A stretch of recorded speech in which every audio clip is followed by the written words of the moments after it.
Good morning. बाहेर दाखवते मी तुम्हाला किती ऊन आलं तर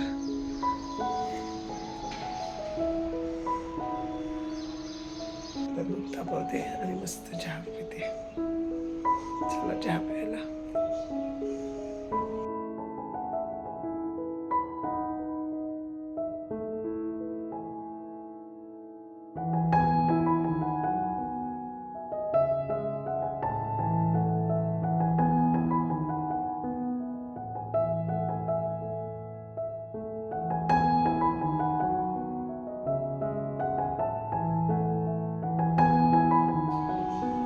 पौरोईचा वाढदिवस आहे ना. काही दिवस माझ्या आवाजाकडे दुर्लक्ष करा. 6 जूनचा आहे हा व्हिडिओ. आम्ही सकाळी दोघांसाठी आमची पण ॲनिव्हर्सरी असते आणि पौरोईचा वाढदिवस पण असते एकाच दिवशी. मग काय सकाळी उठून मस्त चहा केला आमच्या दोघांसाठी आणि दूध तापायला ठेवलं. मस्त बसून चहा घेतला आणि हे ऑफिसमध्ये जाणार होते. पौरोई पण क्लासला जाणार होती. मग म्हटलं मग पौरोईला काहीतरी विशेष बनवू आज खायला. ते दोघं पण गेल्यावर मग मस्त आंघोळ करून देवाजवळ दिवा लावला आणि मग म्हटलं स्वयंपाकाला लागू. स्वयंपाक करायचा होता. पौरोई होती ना जेवायला. संध्याकाळी तरी बाहेर जायचं होतं. तिला यावेळेस बड्डे नव्हता करायचा.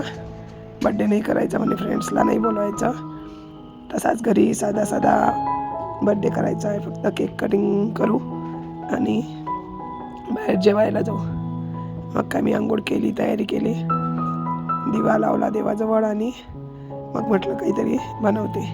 तिला पनीरची भाजी आवडते म्हणून मग म्हटलं पनीरची भाजी बनवू आणि चपाती रस बनवू. वाढदिवस आहे तर गोड काहीतरी. तर मग चला बनवते मग तिच्यासाठी पनीरची भाजी आणि रस पोळी. मग गेली किचनमध्ये, थोडा ओटा आवरला आणि लागली मग स्वयंपाकाला. पनीर मी घरीच बनवते, जास्त करून घरीच बनवते. मग पनीर सकाळी हे करायला ठेवलं होतं तर ते पण बघते आता झालं का बरोबर सेट. कांदा, टोमॅटो, काजू हे करायला ठेवले होते. ते झाले. मग ते मिक्सरमधून त्याची ग्रेव्ही बनवते आणि पनीरची भाजी बनवते.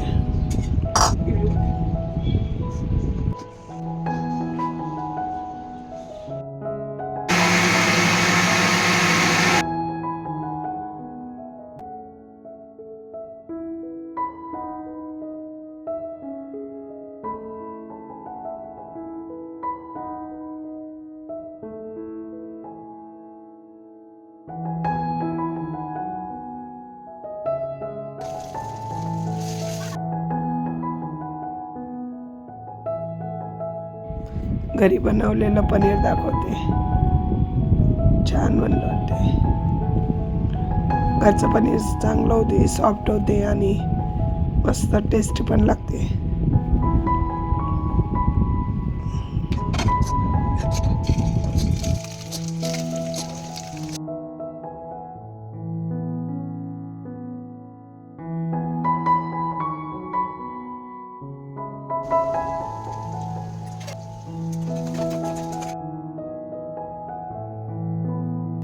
मस्त मी पौरोईसाठी ताट वाढला आणि आम्ही जेवण केलं.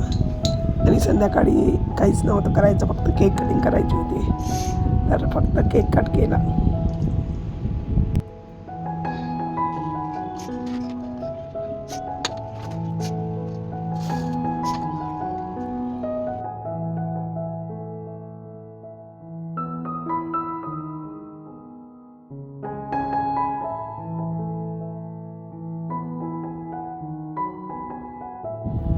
असं तयार झालो होतो दोघीजणी आम्ही आणि मग केक कटिंग केली. मग बाहेर जेवायला गेलो हॉटेलमध्ये.